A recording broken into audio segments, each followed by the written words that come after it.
So what's your thoughts on that interview? Well, did you see? Because you're a historian yourself, you know a lot about Russian history. I mean, you know, you're learning Russian right now. Oh, I am learning. A lot about the culture. You know a lot about that this region of the world. I am learning Russian right now.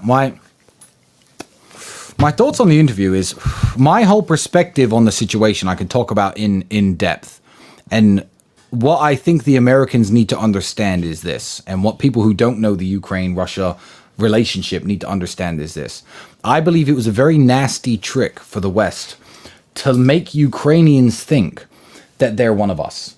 Because lots of countries, to get a little bit boring, there are countries like Kazakhstan, for example. Kazakhstan is a neighbor of Russia. Everyone speaks Russian in Kazakhstan. They share a big border. They know Russia's got one massive thing going for it, unlimited energy. So what Kazakhstan does is, okay, we're basically Russians. We're slightly different, but we speak their language. Former Soviet Union. Yeah, we're basically Russians. So what we'll do is, and shout out to all my Kazakh friends, I know you're not actually Russians, and Kazakhs and Russians are far more different than Ukrainians and Russians.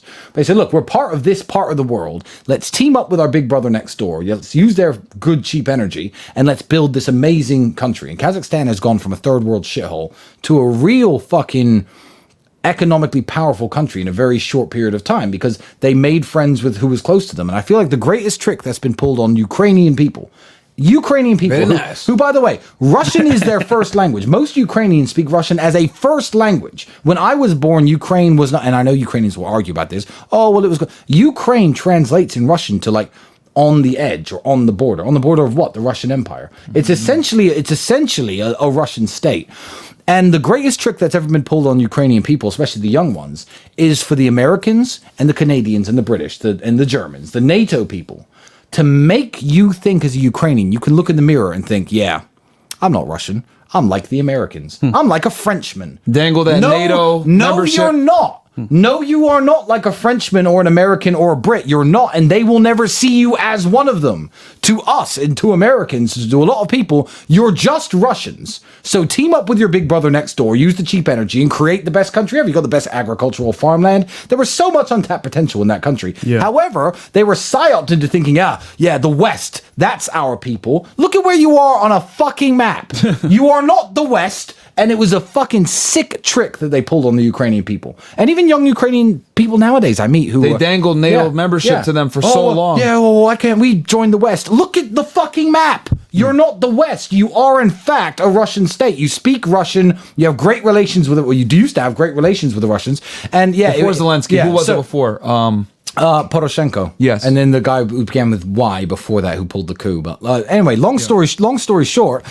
I watched the interview. I watched the Tucker Putin interview, and I think that it was a very important... Putin did two things. One, he displayed total indifference, and there is power in indifference. Yeah. Total power. Total indifference is total power. If a girl's trying to get you back and you really don't give a shit, or you're arguing with a girl and you really don't give a shit, you've never been in a more powerful position, ever. If someone's trying to do a business deal with you, if you're trying to pitch me for a business deal and I really don't give a shit about making money or doing the business deal, I have the position of total power because I'm indifferent. Yes. Putin displayed the fact that he is totally indifferent with the situation. Ask your leaders. Well, if you want to call me, fine, but I don't have any need to call you. I mean... Like he did, one, didn't give a shit. Two, I liked the fact that he bored American audiences with these long explanations of how the Kingdom of Poland, Lithuania was trying to influence, I knew this stuff already, was trying to influence the Ukrainian state to have their own national identity, when in fact they were essentially Russians the whole time. Kiev was a very important Russian city. A lot of the great Russian saints in the Orthodox Church, St. Catherine of Kiev, were people who were born in modern day Ukraine. When you watch the movie Rocky IV, they tell you Ivan Drago is a Russian, yes? If you read his stats and watch the follow-up movies, Creed and Creed 2, where they have Ivan Drago in it again, he lives in modern-day Ukraine. Oh, how come when Rocky IV came out, he's Russian? Russian. But nowadays, because to follow his story, he's in modern-day Ukraine, which is part of the former USSR. Was he not Russian when you watched Rocky IV? That movie's only a little bit older than I am. Yeah. So, like, they've psyoped... Came out in 84, if I'm not mistaken. Yeah, so they psyop everyone. Wow. And that's a thing to remember. So Putin's long, boring history lesson, I think, was very, very important, because if Americans didn't sit there and drool through it, saying, oh, Putin's a bad guy, let me wait for him to... I watched it like twice. It was very interesting. I think that it gives a very good explanation of to what the region is. And I have lots of Ukrainian friends. Lots. And I was the man on on the border, helping all the Ukrainian refugees come over. And lots of remember that. and lots of Ukrainians share the sentiments of the Russian people who think, why the fuck was NATO involved in our country? Why the fuck did we overthrow the government and give the people no Russian representation within their own parliament? Why the fuck were ethnic Russians attacked by the Ukrainian government in 2014 for years before the Russians came in? Yeah. So a lot of Ukrainians share my sentiments. And I know some of you don't, and I'm not trying to offend you because I have nothing but respect to the young, brave Ukrainian men who are the ones who volunteer, at least, going out and marching off to war. But you're all going to fucking die for nothing. And it's sad, and it actually breaks my heart. You made a good point. The money can't save you. The money can't save you. Money, and people, and this is the American delusion. Send them more money, send them more money, send them more money. Taking it. Eventually, even if Zelensky isn't taking it, let's say they're giving every soldier a very expensive gun. They're just going to die with expensive guns in their hands, and that doesn't console the families, and that doesn't console the mothers who lose their sons, and the children who lose their fathers. It consoles fucking nobody, and you'll get to a point where there are no more men left to fight.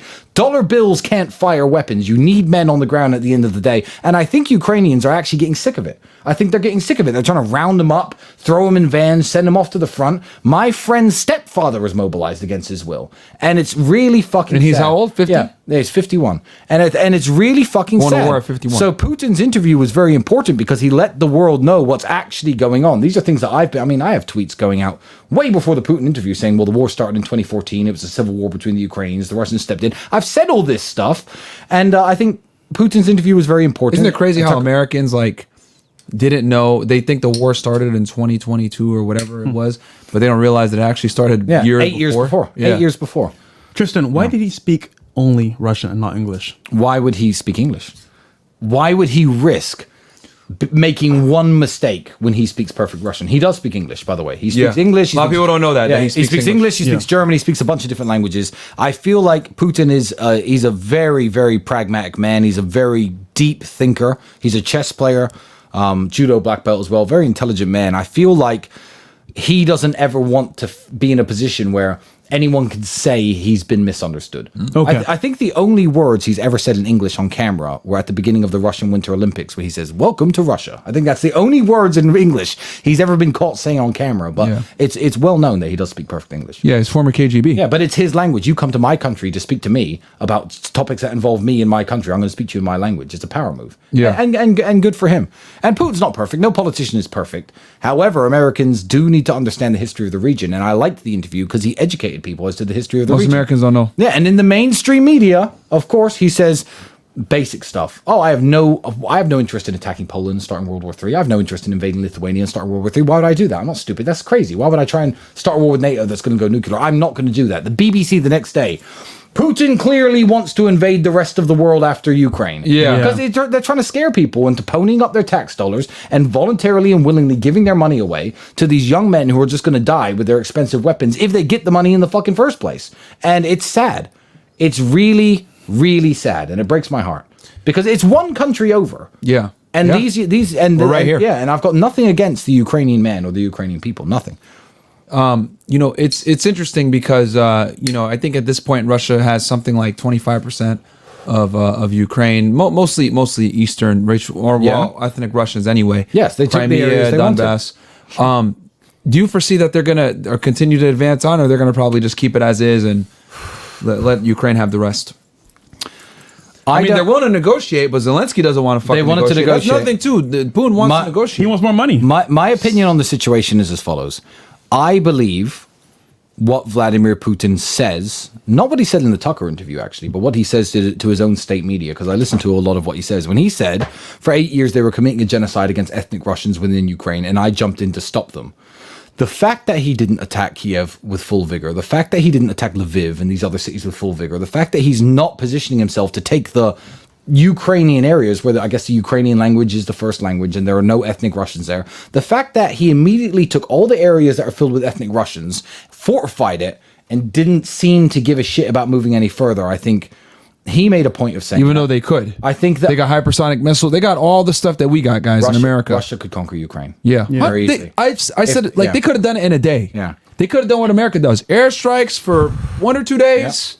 Yeah. But again, that includes killing lots of innocent Ukrainians. And the Russian government, I don't think, sees Ukrainians as a different people. He sees it as Russian people with a corrupt government. Yeah. He doesn't want to kill women and children. Coach Red Pill said before he passed away, he said, listen, Putin could definitely decimate Ukraine and take it over 100%. But his people are there. The Russians are there. Yeah, why? Yeah, why? He doesn't wanna kill them. Why decimate Ukraine? And he